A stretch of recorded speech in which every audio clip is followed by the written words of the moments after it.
네, 자, 앞 시간에 이어서 여러분 465페이지의 제6회 모의고사 5번부터 같이 한번 풀이해 보도록 하겠습니다.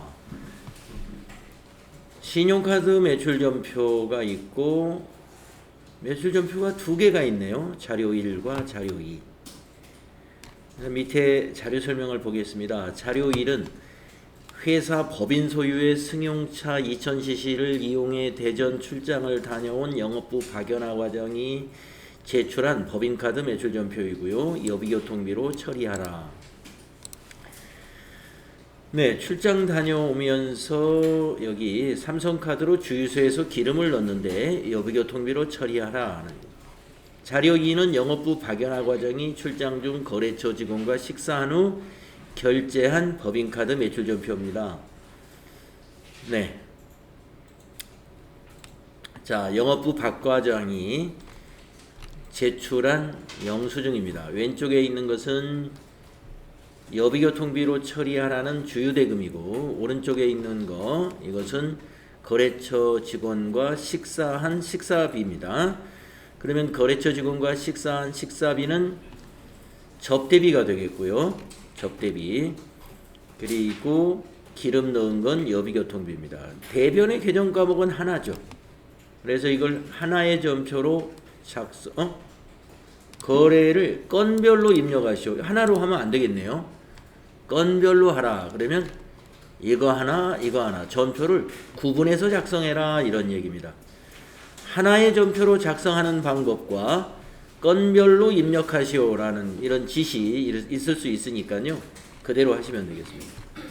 자, 먼저 왼쪽에 여비교통비 입력하겠습니다. 일반 점표 가셔가지고 날짜, 거래 날짜인 8월 13일로 하신 다음에 차변은 812번 여비교통비 8만원 되겠고요. 대변은 미지급금, 거래처는 삼성카드가 되겠죠.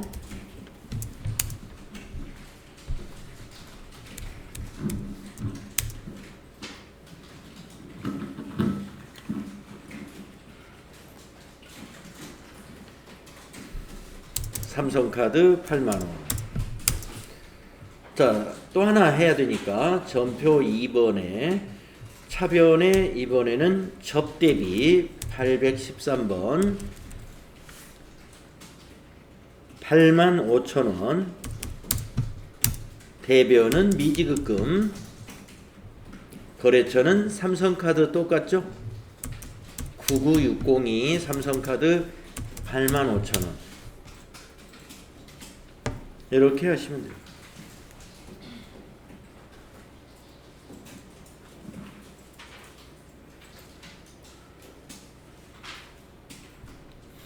자, 그런데 지금 각 건별로 입력하시오 했기 때문에 1번 점표, 2번 점표 이게 영수증 건별로 입력을 했어요.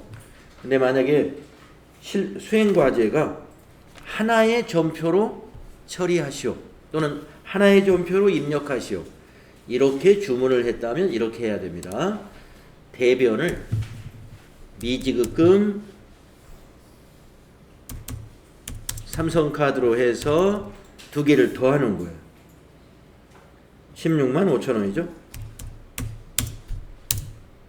차변을 812번 여비교통비로 8만원, 또 차변을 813번 접대비로 85,000원. 이런 형식으로 입력해라는 뜻이에요. 만약에 문제를 수행과제를 말이죠. 하나의 점표로 입력하시오 라고 하면은 이렇게 해야 돼요. 대변의 미지급금 두 개 더해서 165,000원 부채 증가시키고 차변의 여비교통비 비용 발생, 접대비 비용 발생 이렇게 한 건의 점표로 하라 하는 그런 뜻이고요. 지금은 이 문제를 이렇게 해라고 하는 겁니다. 1번, 2번 이렇게. 자, 지금 요거는 이제 지울게요. 삭제.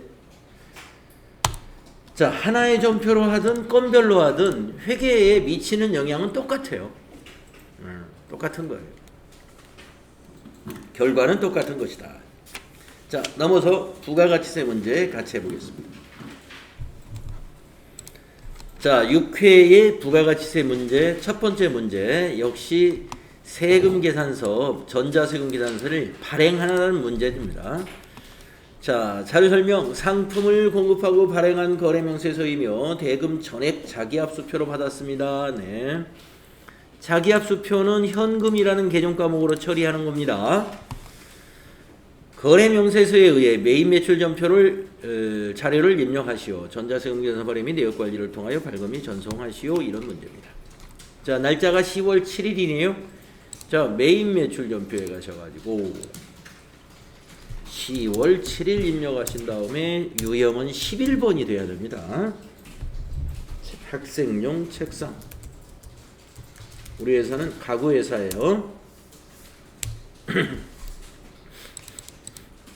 책상 소량 100개 6만원.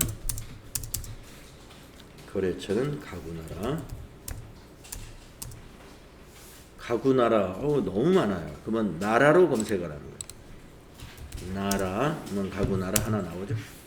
전자세금란 비워두시고 자기압수표를 받았다. 현금 분기하시면 돼요. 1번 현금 분기. 그럼 입금전표로 부가세, 예수금, 상품 매출. 네, 이대로 됐습니다. 혼합 분기하시고 차변을 현금 입력해도 상관은 없습니다. 자, 분계 이상 없죠? 그런 다음에 전자세금계산서 발행 및 내역관리에 가가지고 날짜를 10월 7일로 해서 엔터 검색하셔서 체크하고 전자발행 눌러서 확인 누르고 발행 누르고 확인. 다시 아카데미 전자세금계산서 눌러서 로그인 누르고 미전송 체크하고 매출 조회 누르고 발행 누르고 완료되었습니다. 확인. 그리고 이거 다 닫습니다. 매입 매출 전표에 와서 조회 한번 눌러서 전자세금란에 전자발행이라고 나타나는지를 확인하시면 되는 것이죠.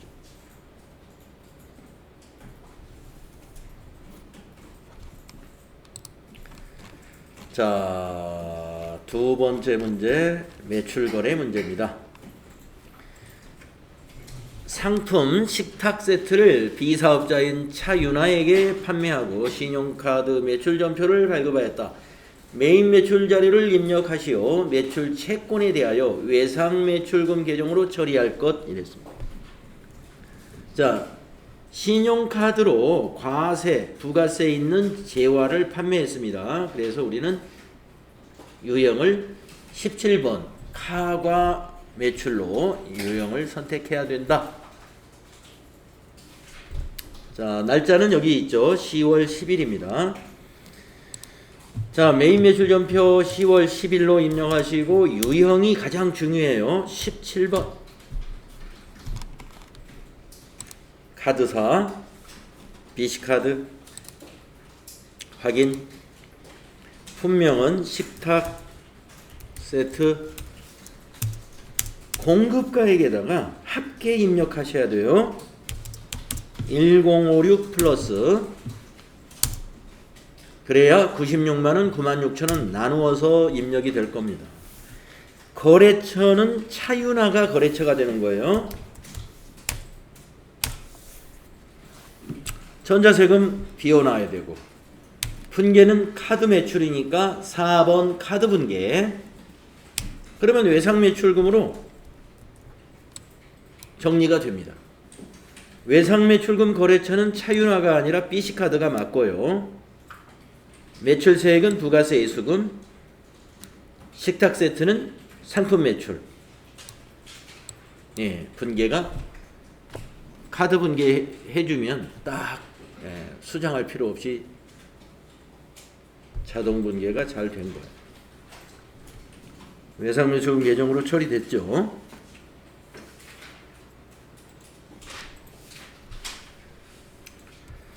자, 다음 문제로 가보겠습니다. 매입거래. 자, 매입세금계산서입니다. 매입세금계산서는요, 51번 아니면 54번이라는 거 잘 알죠?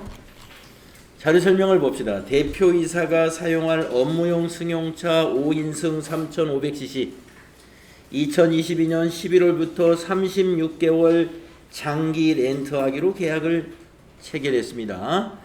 11월분 렌트 비용을 현금으로 지급하고 발급받은 전자세금 기단서입니다. 메인 매출 자료를 입력하시오. 전자세금 기단서 거래는 전자입력으로 입력합니다. 자, 비영업용 소형 승용차에 해당이 됩니다. 비영업용 소형 승용차의 구입이라든가 유지라든가 임차라든가 이런 관련된 모든 비용은 매입세액 공제를 못 받습니다. 이건 임차에 대한 것이죠. 역시 매입세액 공제 못 받아요. 자, 매입세액 공제를 받을 수 없는 매입거래에서 세금 계산서를 발급받았을 때는 매입매출전표에 입력을 하는데 유형을 불공유형으로 해야 된다. 이거 54로. 자, 11월 1일입니다. 매입매출전표 날짜를 11월로 바꾸고 1일 입력합니다. 유형이 54입니다. 불공제 사유는 3번에 있는 비영업용 소형 승용차 구입 및 유지라는 거 선택하시고 선택. 품명에는 제네시스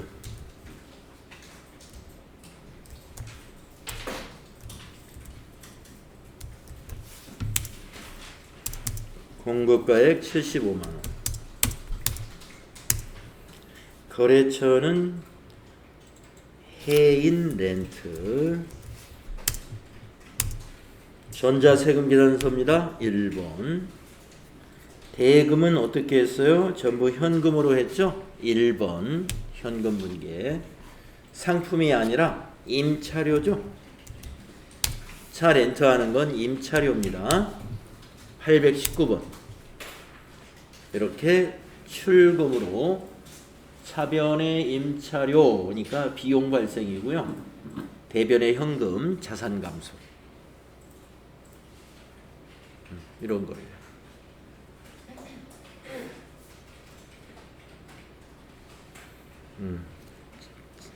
자동차 렌트 비용은 임차료로 처리하시는 거예요. 맞죠? 네. 이런 경우에 매입세액을 공제를 못 받더라도 비용 같은 경우도 처리는 가능한 거예요? 그렇죠. 임차료 비용으로 처리. 예, 회사 비용으로 처리는 됩니다. 예, 매입세액만 공제를 못 받습니다.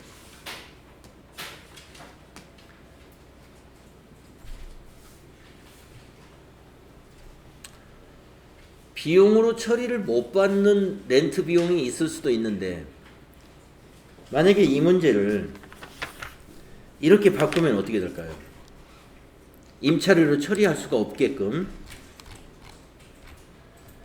만약에 대표이사가 본인의 집에서 사용할 승용차를 36개월로 장기 렌트 계약을 맺고 회사 앞으로 렌트 비용을 회사 앞으로 세금 계산서를 발급받아 왔다. 자, 지금 이 건은 대표이사가 업무적으로 쓸 승용차예요. 그러니까 회사 사업과 관련이 있는 승용차입니다. 그런데 대표이사 집에서 가족들이 사용할 승용차를 렌트 계약을 36개월 맺고 회사에 우리 법인에 세금 계산서 발급을 받아왔어요. 그건 임차료로 처리하면 안 돼요. 뭘로 처리해야 될까요? 예, 가지급금. 대표이사의 가지급금 처리해야 됩니다. 업무와 무관한 거는 비용 처리를 해서는 안 되기 때문에. 그러니까 업무와 무관한 지출이기 때문에 그것도 불공이 되는 거예요. 54번 불공. 근데 그때는 불공의 사유를 지금처럼 비영업용 소형 승용차 사유를 선택하지 마시고 사업과 관련 없는 거 그 선택을 해주시면 돼요.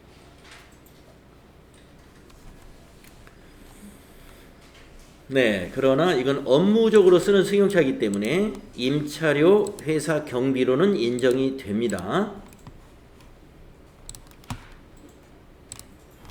다음에 4번을 보겠습니다. 매입거래.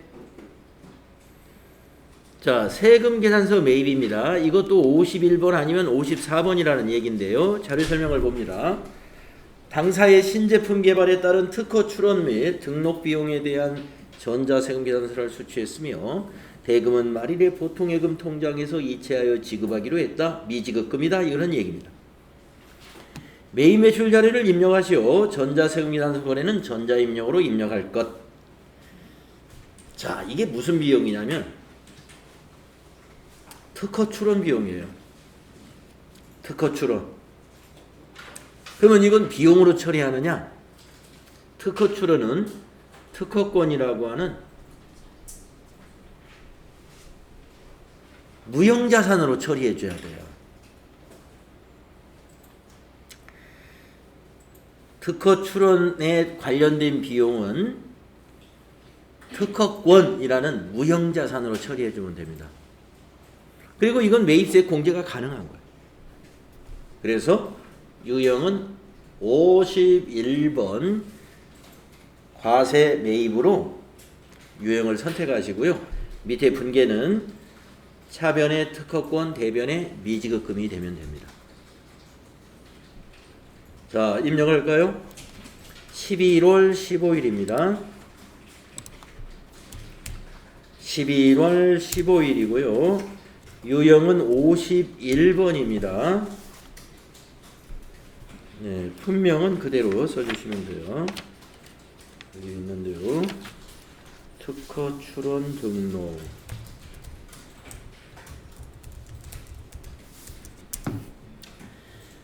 $440만.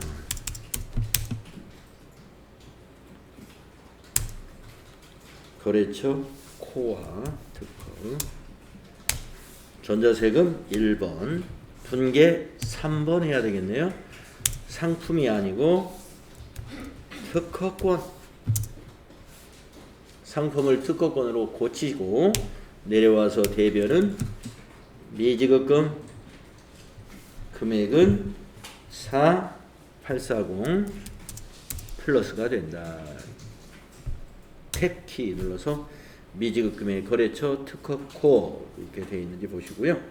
차변 대변 합계 일치하는지 보세요.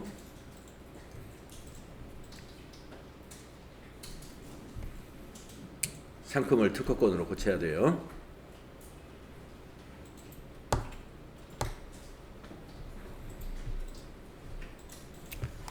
자, 잘 되셨나요? 다음 문제 또 해볼까요? 매출 거래인데요. 수정전자세금 계산서입니다. 지난 11월 13일 현화 유통에 외상으로 판매한 상품 중 일부가 파손으로 인해 반품되어 수정전자세금 계산서를 발급하였다. 대금은 외상매출금과 상계 처리하기로 하였습니다. 외상매출금과 상계 처리한다라는 문제는요. 분계를 외상분계 딱 하시면 딱 맞습니다. 매입 매출 자료를 입력하시오. 전자세금 계산서 발급 및 전송 업무는 생략하고 전자입력으로 입력할 것 하는 문제입니다. 어떤 내용인지 이해되시죠? 네, 의자 2개를 반품받고 마이너스 세금 계산서를 발급했다 이런 이야기예요. 자, 11월 20일자로 날짜 바꾸겠습니다. 11월 20일. 유형은 11번 과세매출. 그 세금에 있는 거니까. 품명은 고급의자. 수량에 마이너스 2. 단가에 10만원. 거래처 현화. 전자세금 1번, 분계는 2번. 외상 매출금에서 마이너스 22만원이죠. 부가세 예수금에서 마이너스 2만원 됐죠. 상품 매출에서도 마이너스 20만원 일어났죠. 이대로 두시면 돼요. 이대로 두시면 돼요.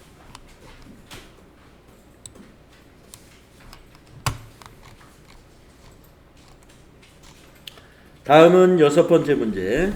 부가가치세 신고서에 의한 회계처리 문제 볼까요? 수행과제. 제1기 확정신고기간에 부가가치세 신고서를 조회하여 6월 30일 부가가치세 납부세액 또는 환급세액에 대한 회계처리를 하시오. 단 전자신고 세액공제 만원을 반영하고 납부할 세액은 미지급세금, 환급받을 세액은 미수금으로 회계처리하며 거래처 입력은 생략, 세무서 입력하지 말자, 이런 얘기입니다. 자, 1기 확정 부가가치세 신고서를 조회하러 가겠습니다. 부가가치세 신고서 열어주시고 1기 확정이면 몇 월부터 몇 월입니까? 네, 4월부터 6월로 조회합니다. 정기신고에서 엔터. 저장된 데이터 불러옵니다. 네, 불러오시면 돼요. 확인. 이미 마감을 해놨어요. 자, 만원이 반영됐는가 일단 보세요. 그 밖에 공제 매입세액에 이 18번의 세액란에 만원 입력되어 있죠. 만약에 이것이 없으면 여기다 입력해 줘야 되는데 여기다 입력하는 것이 아니라 여기를 더블 클릭을 해서 54번 전자신고 세액공제 여기다 만원 입력해 줘야 돼요. 그런데 지금은 입력이 이미 돼 있으니까 아까 문제에서 전자신고 세액공제 만원을 반영하고 반영이 이미 돼 있어요. 그러니까 우리가 추가 반영할 것은 없어요. 만원을 여기에 입력이 안 돼 있으면 어떻게 하시라고? 더블 클릭해서 여기다 만원 입력하시면 돼요. 아시겠죠? 이미 입력되어 있습니다. 자, 그러면 따져보겠습니다. 자, 이 전자신고 세액공제 만원은 개념 과목이 뭐예요? 예, 차비익. 자, 여기 있는 매출세액은 우리가 개념 과목 뭔지 아시죠? 부가세, 예수금. 그 다음에 요 매입세액은요? 예, 부가세, 대급금. 자, 차감세가 양수예요. 양수면은 납부할 세액이죠? 개념 과목이 뭐죠? 예, 미지급, 세금. 이걸 꼭 알아야 이 문제를 할 수 있다 이겁니다. 자, 입력합시다. 자, 매출세액부터 복사하겠습니다. 매출세액 클릭하고 컨트롤 C 가셔가지고 일반전표에 과세기간 종료일인 6월 30일자로 날짜를 바꾼 다음에 차변에다가 부가 검색합니다.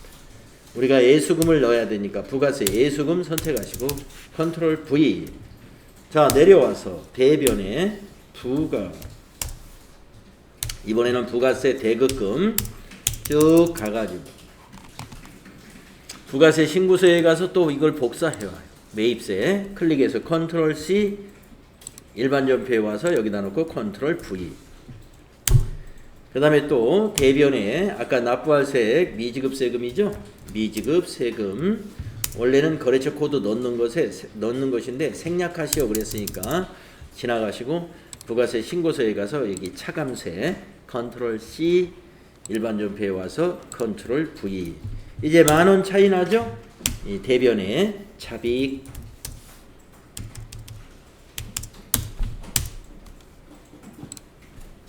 수익 발생은 대변이잖아요. 차비익 대변에 입력합니다.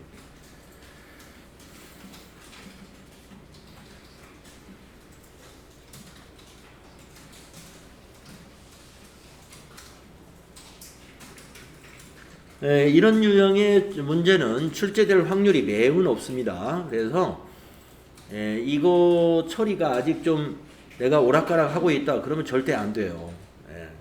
이건 뭐 거의 나온다고 생각하시고 이거는 완벽하게 준비를 해놔야 돼요. 가끔 가다가 그 납부할 세액이 마이너스가 나오는 그런 문제를 낼 수도 있어요. 그럴 때는 미지급 세금이 아니고 미수금이 되는데 미수금은 자산이기 때문에 지금 미지급 세금은 우리가 부채니까 대변에 입력했잖아요. 미수금은 차변에 입력해야 맞는 거죠. 환급받을 세액. 그리고 미수금의 거래처도 세무서, 미지급 세금의 거래처도 세무서가 되는 거예요. 네, 지금 이 문제에서는 거래처 입력 생략이라고 돼 있으니까 그냥 건너뛰시면 되는데, 대개는 생략하라는 것보다 거래처도 입력할 것 이렇게 되게 주문을 해요. 그때는 거래처 코드에서 세무 이렇게 해보면 이렇게 강남 세무서 또는 역삼 세무서 또는 서대문 세무서, 우리 많이 나왔던 세무서죠.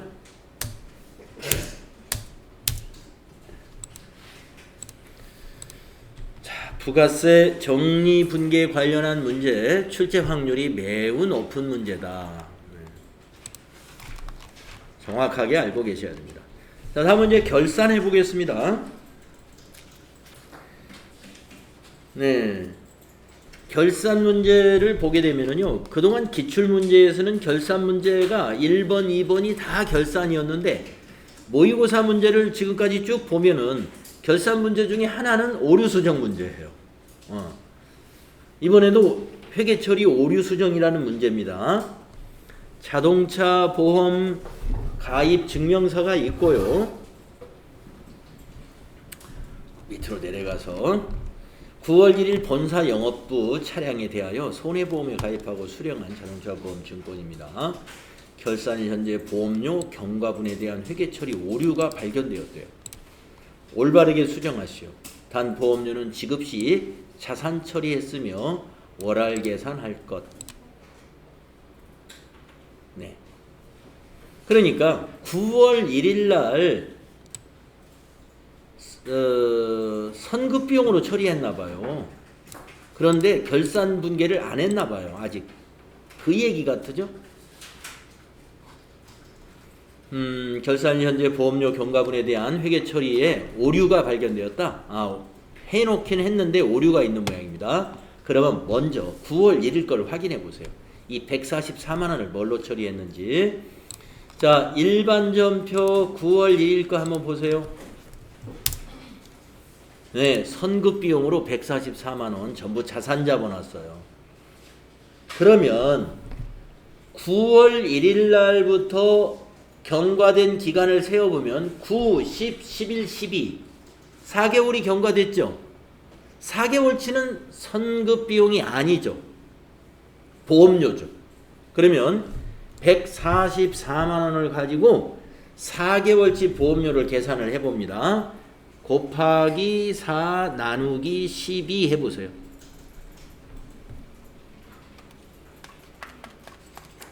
(144만 원을)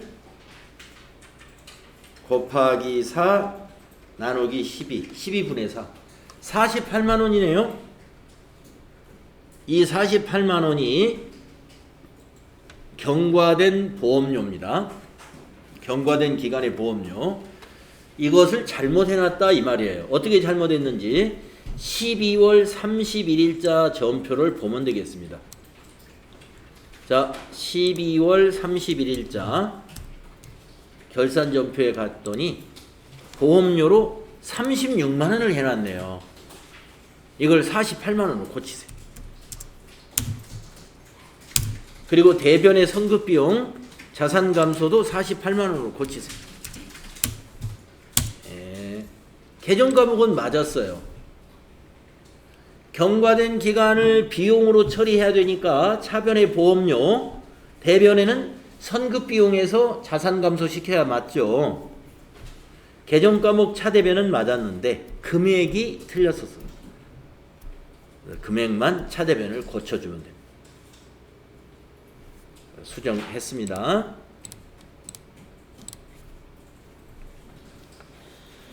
다음에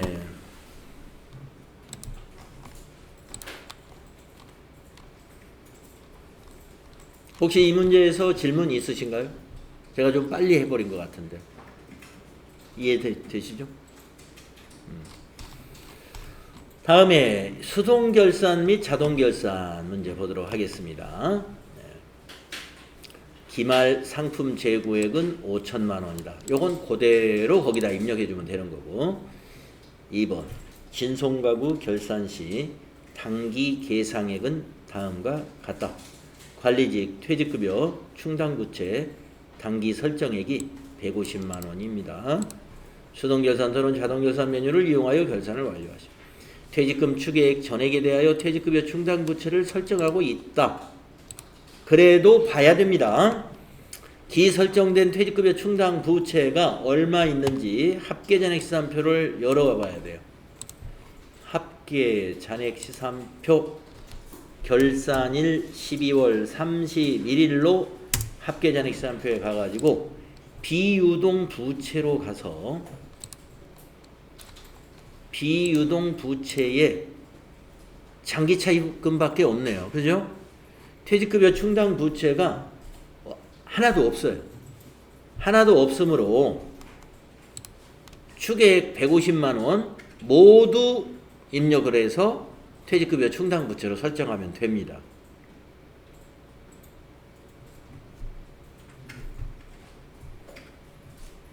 아시겠죠? 네.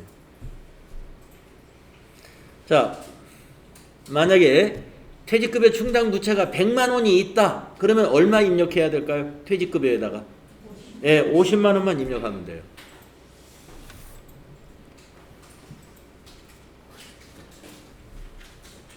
자, 그런데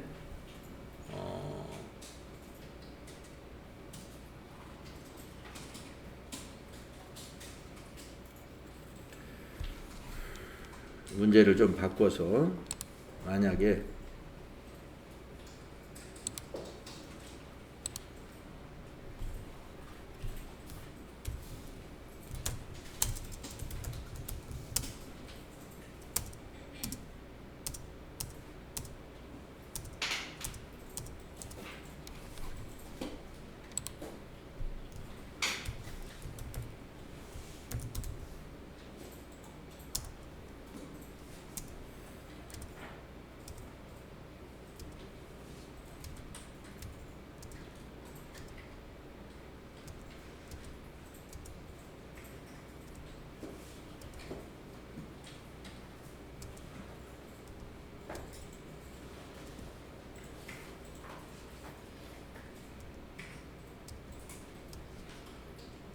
그 계절값은 여기서는 없네요.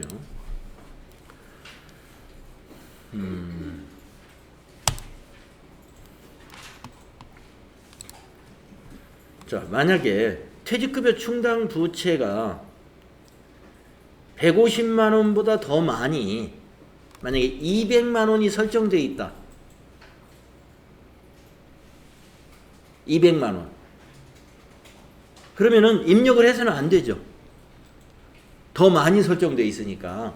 그러면 200만 원이 이미 설정되어 있으면 50만 원에 대해서는 수동분계를 해줘야 되거든요. 50만 원? 어떻게 해야 될까요?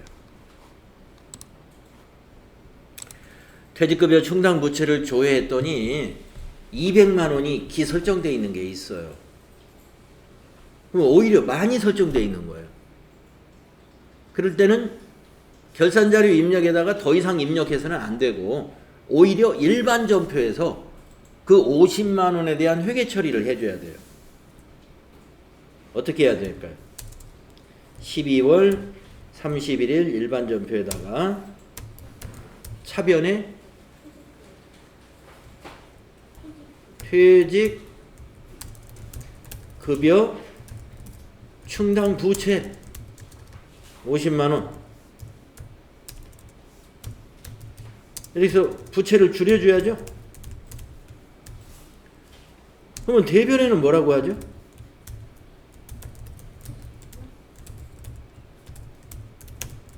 퇴직급여 충당 부채를 환입시켜주는 거.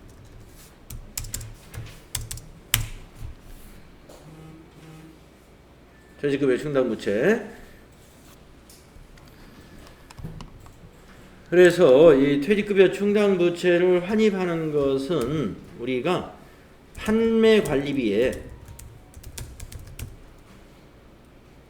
차감 계정이에요. 판매관리비에서 빼준 비용의 감소에 해당이 됩니다.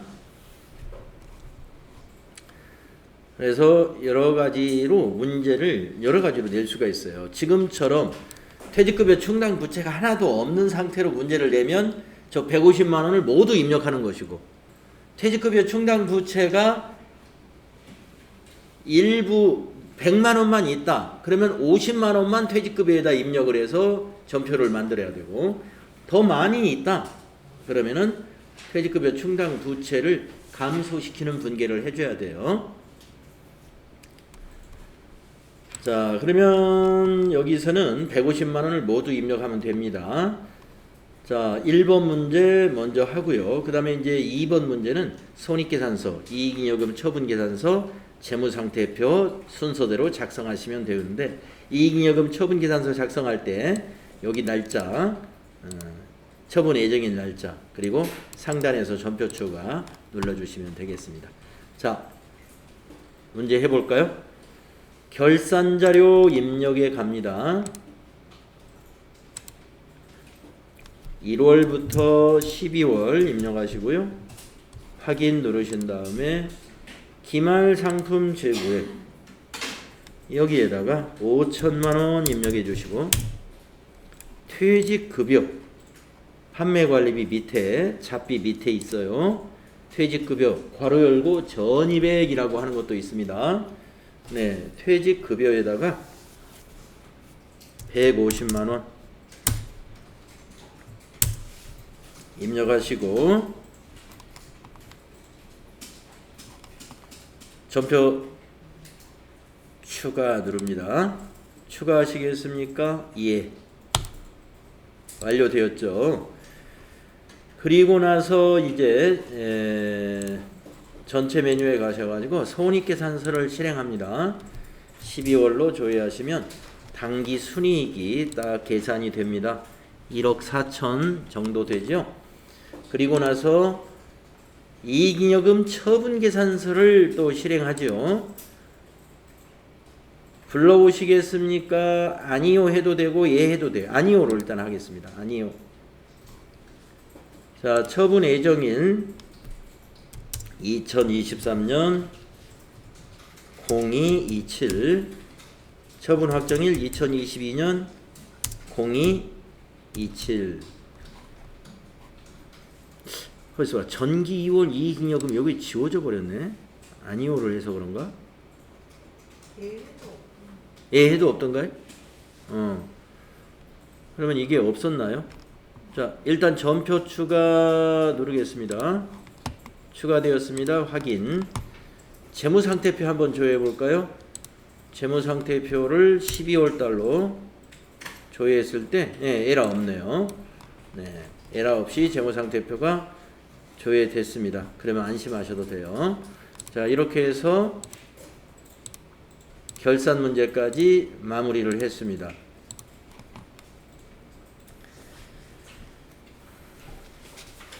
그리고 나서 이제 우리가 득점을 해야죠. 실무수행평가 62점 20문제 득점하러 가겠습니다. 자, 1번 당기에 발생한 판매관리비 계정의 금액으로 옳지 않은 것은, 그러면은 이거는 무슨 장부를 보는 게 가장 좋을까요? 권정희님 안 나오셨어요? 예, 김다연님. 김다연님? 아, 예. 1번 문제는 어느 장부를 보는 게 가장 좋을까요? 당기에 발생한 판매관리비 계정 과목으로 금액으로 옳지 않은 것. 총계정 원장은 좀 그것도 봐도 되긴 돼요. 근데 시간이 더 많이 걸릴 것 같아요. 총계정 원장을 봐도 되긴 됩니다. 근데 총계정 원장은 복리후생비, 여비교통비 이렇게 눌러봐야 돼 전부 다. 네, 총계정 원장을 한번 볼까요? 그러면 네, 총계정 원장 엔터 치고, 자, 복리후생비 하면 이제 복리후생비 811번을 이렇게 봐야 됩니다. 예. 그러면 발생한 거니까 차변에서 발생하죠? 예, 1211만 2천. 1번이 틀렸네요. 여비교통비는 141만 4,600원. 비용은 차변에 발생하니까 차변을 보면 되죠. 접대비 719만 4,500원, 임차료 임차료 또 찾아야죠. 여기 있죠. 예, 357만 5천 원. 네, 1번 답이 1번이에요. 그래서 1번을 마우스로 클릭하시면 돼요. 시험에서. 자, 그런데 저는 총계정 원장을 떠올리지 않았어요. 손익계산서를 저는 떠올렸어요. 이 문제 할 때 손익계산서를 열면 되겠구나. 손익계산서는 12월 달로 조회하면 당기 발생액이 나오는 거잖아요. 여기 판매관리비가 여기 딱딱 이렇게 되어 있으니까 네, 복리후생비, 여비교통비, 접대비, 임차료 여기서 이렇게 볼 수가 있죠. 네, 총계정 원장에서 봐도 상관은 없습니다. 손익계산서가 더 쉬울 수가 있어요. 1번 답이 돼. 다음에 2번. 12월 말 거래처별 잔액으로 옳지 않은 것은 이랬어요. 예, 거래처별 잔액. 선수금, 보통예금, 예상매금, 미지급금 이런 거에 대해서요. 그러면 김미리님, 요거는 무슨 장부로 보실까요? 예, 이건 뭐 거래처 원장밖에는 별 도리가 없습니다. 네, 거래처 원장 한번 가서 찾아봅시다. 12월 말이니까 앞에 날짜는 어느 날이든 관계없어요. 뒤에 날짜만 12월 31일이 되도록 하시고 먼저 선수금부터 보는 거니까 개정 과목을 선수해놓고 엔터 칩니다. 그냥 거래처는 여기서 수연 아울렛 딱 찾아요. 잔액이니까 35만원 맞았네요. 그리고 나서 여기 계정 과목만 바꿔요. 103번으로 엔터 또 칩니다. 보통예금 103번은 여러분 암기가 되어 있죠?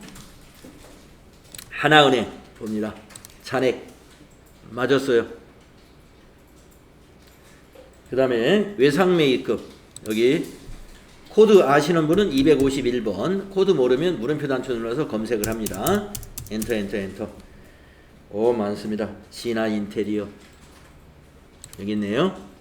없어요 잔액이. 그래서 답은 3번 네, 없는데 700이라고 했으니까 3번이 답이다.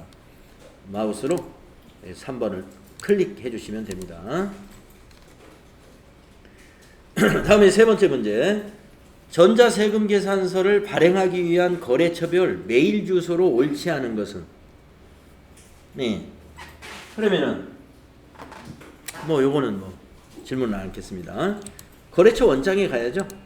거래처 원장, 거래처 등록, 네, 거래처 등록에 갑니다.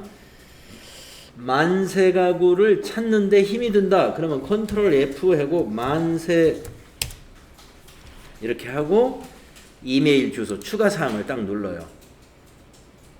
맞았어요. 그 다음에 리바트를 여기서 만세를 이제 리바트로 바꿔요. 리바트 엔터 그러면 리바트로 갔어요. 여기 보이죠? 엔젤 맞았어요. 그 다음에 준기로 바꿔요. 리바트를 준기 엔터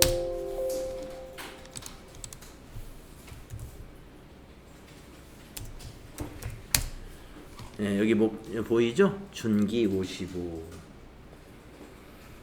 그러면 뭐 수정 가구가 답이겠네요. 그래도 한번 볼까요? 수정. 네, 수정 가구 틀렸습니다. 뒤에가 틀렸네. 빌 36524라고 했으니까 네이버인데. 그래서 수정 가구 답을 마우스로 클릭하시면 되겠습니다. 네, 요렇게 거래처 찾을 때 말이죠. 이 찾기 단추, 이 찾기 창을 띄워놓고 여기다 입력을 계속 해가면서 찾으시면 되고요. 추가 사항을 한번 해놓으면 계속 추가 사항만 보이게 됩니다.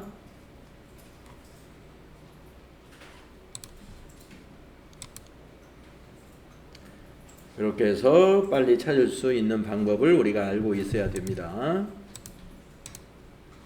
그 다음에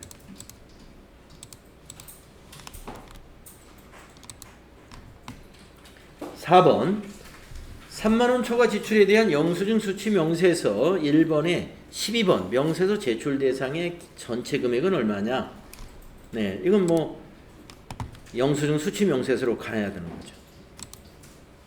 네, 그래서 영수증 수취 명세서 1번 탭을 이렇게 클릭해야 돼요. 그리고 12번이라는 게 여기. 여기 41만 원 3번 마우스로 클릭하면 되겠습니다.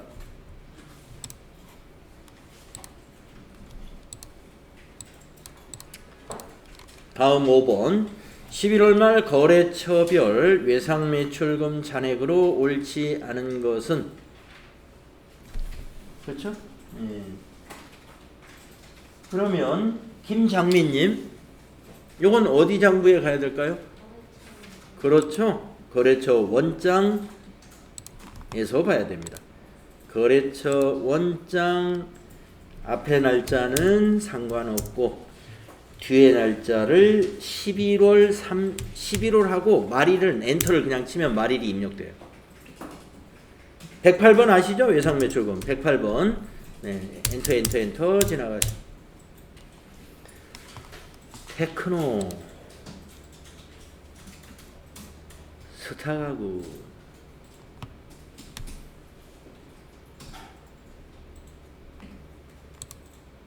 부사모구 현아유통 220 BC카드가 틀렸나봐요. BC카드 4번을 마우스로 클릭하시면 되겠네요. 맞죠? 자, 6번부터 이제 단답형이네요. 전기분 손익계산서의 영업이익 금액은 얼마냐? 손익계산서 봐야죠. 손익계산서 열어가지고 12월 달로 조회하신 다음에 전기분이기 때문에 전기분 영업이익은 여기 있으니까요. 이걸 답으로 기입하시면 되겠습니다. 6429000001 다음에 7번 볼까요? 8월에 발생한 영업의 수익 금액은 얼마냐? 김향민님, 요건 어디 장부를 보시는 게 좋을까요? 8월에 발생한 영업의 수익. 그렇죠. 월계표. 한 달치만 보실 때는 월계표가 생각나야 됩니다. 자, 월계표 클릭하시고 월계표 누른 다음에 8월부터 8월을 입력해요.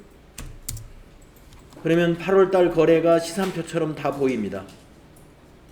거기에 영업의 수익이라는 항목이 가운데 여기 끝에 쪽에 있죠. 이걸 답으로 기입하시면 돼요.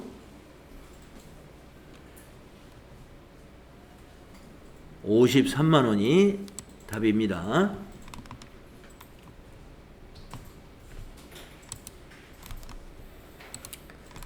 그 다음에 8번 22년 9월에 만기가 도래하는 지급어음의 총 금액은 얼마냐? 이런 문제가 나왔단 말이에요.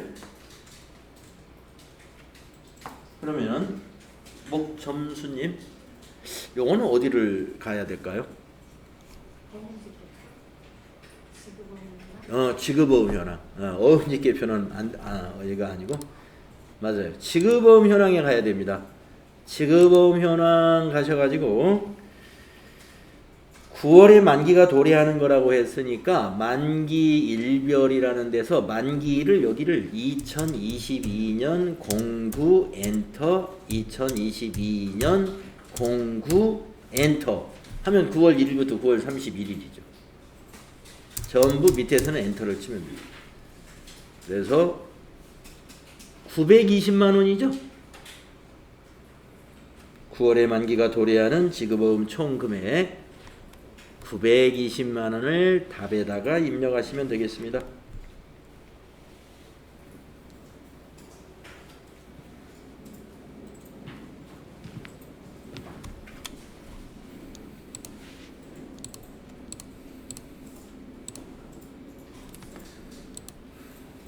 다음에 9번은요.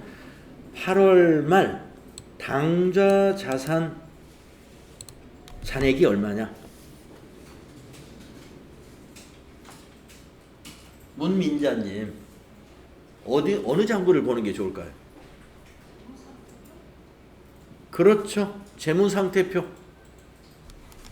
네, 재무상태표 보면 간단합니다. 재무상태표를 몇 월 달로 조회해야 되겠어요? 8월로 조. 예, 8월로 조회하면 8월 말로 나와요. 예, 기간이 1월 1일부터 8월 30일이죠. 당좌자산 여기 있잖아요. 네, 답이 이거죠. 924, 206, 190 나오네요. 우리가 앞에 전표를 잘 입력했다면 이게 정답일 것이고, 앞에 전표 입력을 우리가 틀리게 했으면 이걸 입력을 하긴 하지만 오답이 나왔겠죠. 네. 924, 206, 190 여러분하고 저가 모두 일치하면 이게 정답이에요. 네, 입력 답을 찾다가 여러분이 저하고 틀려오면은 얘기하세요. 그러면 답지도 한번 봐야 되니까. 다음에 10번을 보면요. 7월 말 선수금 잔액은 얼마냐 이런 얘기예요. 선수금 부채죠. 이것도 지금 열었던 그 재무상태표에서 그냥 여기를 7월로만 고쳐주면 돼요. 7월. 그리고 선수금 부채니까 유동부채에서 가서 찾으면 650-000-000 이걸 답으로 입력하시면 되죠. 그 다음에 11번은 무슨 문제인가요? 10월 7일 발급 전송된 전자세금계산서의 승인번호 기록하시오. 예, 이것도 우리가 여러 번 해봤잖아요. 전체 메뉴에 가가지고 전자세금계산서 발행 및 내역관리에 가야 되죠. 그래서 10월 7일로 날짜를 입력합니다. 이렇게. 그리고 엔터 3번 칩니다. 그리고 아카데미 전자세금계산서 이걸 눌러요. 그리고 로그인 누르죠. 그리고 나서 이번에는 전송 성공이라는 단추를 눌러요. 체크. 그리고 매출 조회. 그러면 여기 나옵니다. 예. 이거를 답으로 입력하면 돼요. 2022-010-335 그걸 답으로 입력해 주시면 되는 것이죠.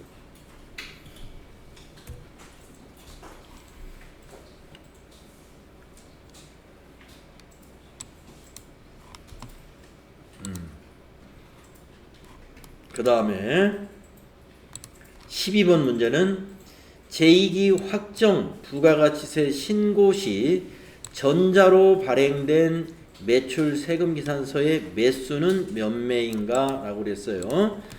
예, 세금 계산서 매수가 몇 매냐 전자로 발행된 게 이런 문제잖아요. 민시연님, 요거는 어디로 가면 될까요?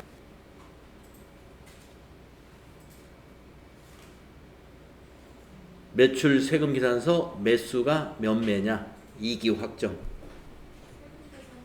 그렇죠. 세금 계산서 합계표에 가면 알 수 있죠. 그래서 세금 계산서 합계표 여기 들어가셔가지고 2기 확정이라고 물어봤으니까 몇월? 10월부터 12월이죠. 엔터 치고 전자로 발행된 거, 발행은 매출이에요. 전자, 매수는 여기에 있죠. 전자 쪽에 매수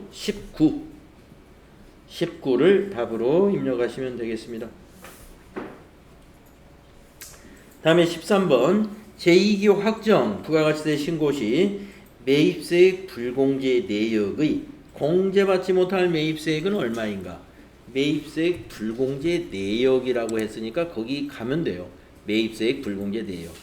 클릭하시고 2기 확정이잖아요. 10월부터 12월로 작성되어 있는 거 열어서 보시고 여기 매입세액 불공제 합계 75,000원을 답으로 입력하시면 되겠습니다. 75,000원입니다.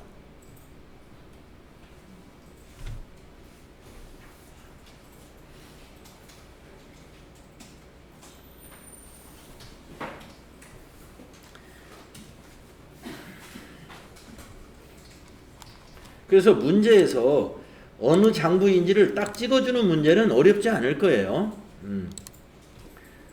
자, 그 다음에 14번 제2기 확정 부가가치세 신고서 조회 이렇게 딱 찍어준단 말이에요. 부가가치세 신고서 조회하라 이거예요. 과세 신용카드 현금 영수증 3번 난에 세액이 얼마냐 이랬습니다. 그래서 부가가치세 신고서를 클릭을 한 다음에 10월부터 12월로 조회를 하죠. 그래서 3번 난 신용카드 현금 영수증 3번 난에 세액을 물어봤으니까 여기가 세액이죠. 96,000원을 답으로 입력하시면 된다 이겁니다. 여기가 3번 난 신용카드 현금 영수증.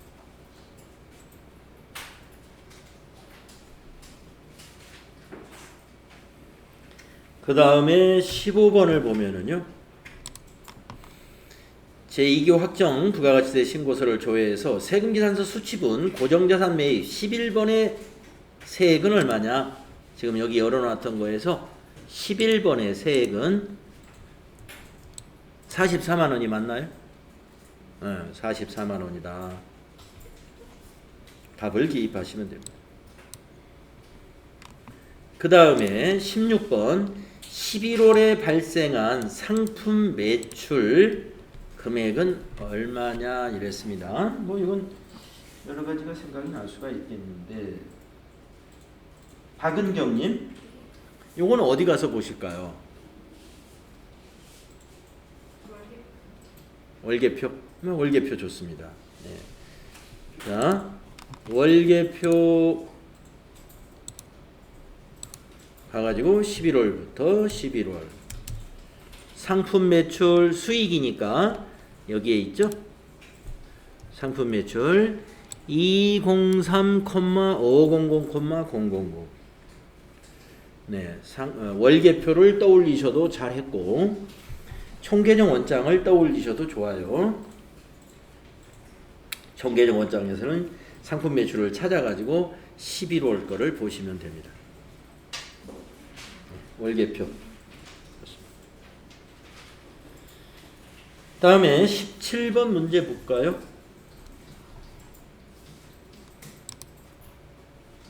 (6월) 말 미지급 세금 잔액은 얼마인가요? 손혜원님. 아, 예. 요거 어디에서 볼까요? 6월 말 미지급 세금.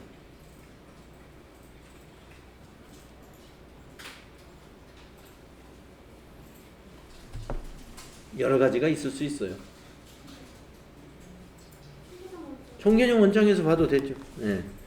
총계정 원장 엔터 하시고 미지급 세금 컨트롤 F로 미지 이렇게 빨리 미지 왜 안 나오지? 네. 여기서 안 해서 그런가?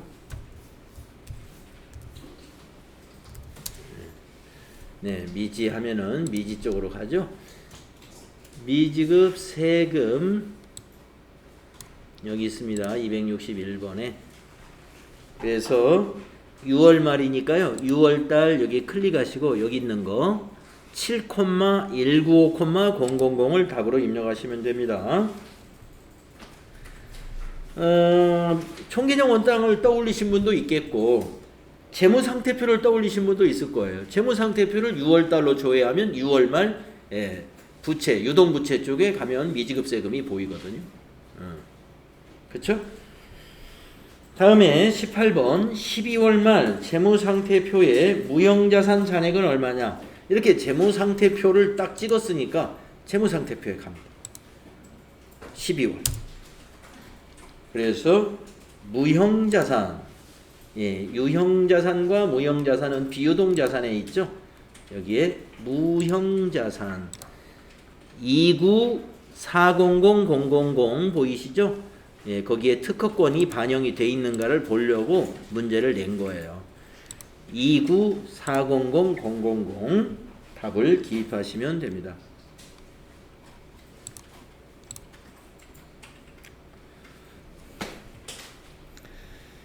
그 다음에 19번 12월 말 재무상태표에 비유동부채 잔액, 비유동부채 지금 열려있죠? 유동부채 그 밑에 비유동부채 이거죠? 401-500-000을 답으로 기입하시면 됩니다. 이거는 퇴직급여 충당부채에 150만원이 제대로 설정돼 있어야 이 비유동부채 잔액이 맞는 거죠? 401-500-000을 답으로 기입하셔야 된다. 그 다음에 20번 12월 말 이익잉여금 잔액은 얼마냐. 자본에 있죠.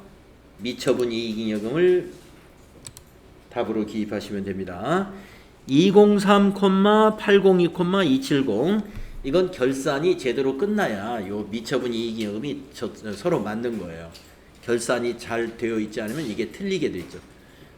203-802-270 이걸 답으로 기입하셔서 여러분이 이제 62점을 획득하게 되는데 늘 말씀드리지만 앞에 점표 입력에서 한두 개 틀렸다 아니면 안 했다 하더라도 이 뒤에 요 평가 문제는 여러분의 데이터를 가지고 충실히 답을 하면 됩니다.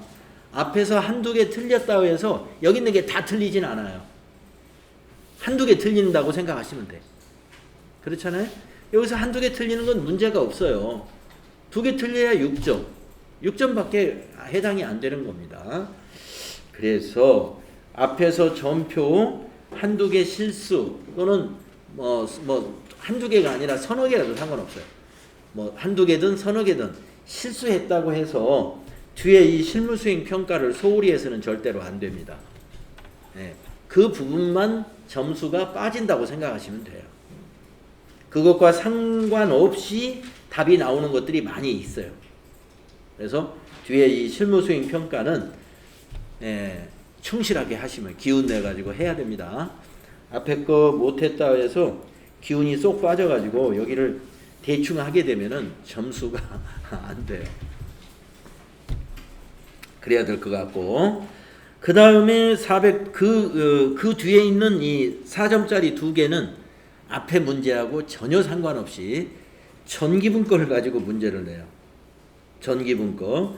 그래서 만약에 앞에서 전기분 손익계산서나 전기분 재무상태표를 수정하라는 문제 그것을 못했으면 이것도 틀리긴 틀리겠지만 그것만 제대로 했다면 요거는 단기 문제가 아니더라 하는 얘기죠. 자, 회계정보 분석 문제. 아니 근데 시간이 많이 됐네요. 쉬는 시간을 제가 어떻게 까먹었네. 쉬었다 하겠습니다.